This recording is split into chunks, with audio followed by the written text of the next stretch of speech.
जय जोहार। स्वागत है आप मन के न्यूज़ 36 छत्तीसगढ़ के आवाज में। खबर छत्तीसा में आगू बाढ़बो आज के खबर मन ल विस्तार ले देखबो।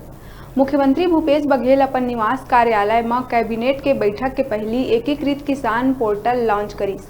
कृषि विभाग द्वारा तैयार एकीकृत किसान पोर्टल ऊपर राजीव गांधी किसान न्याय योजना, समर्थन मूल्य में धान खरीदी, मुख्यमंत्री वृक्षारोपण प्रोत्साहन योजना और कोदो कुटकी रागी उपार्जन योजना के लाभ लेवैया किसान मन ला एक बार ही पंजीयन कराना होही। विभिन्न योजना मन बर किसान मन के पंजीयन के प्रक्रिया यही पोर्टल के माध्यम से सरलीकरण करे गए। एकर से विभिन्न योजना मन बर किसान मन के सुगमता पूर्वक पंजीयन हो सकी। एकीकृत पोर्टल के माध्यम से योजना के क्रियान्वयन, प्रबंधन, पर्यवेक्षण और रिपोर्टिंग में आसानी होही। एकीकृत किसान पोर्टल में भूमि और गिरदावरी के भूइयां पोर्टल से ऑनलाइन सत्यापन हो सकी। एकर संगे संग सटीक और त्वरित डाटा घलो प्राप्त करे जा सकी। किसान मन के जमीन के भौतिक सत्यापन, कई योजना मन के तहत किसान मन ला दिए जाए वाला राशि के गणना भी यही पोर्टल से आसानी से करे जा सकी।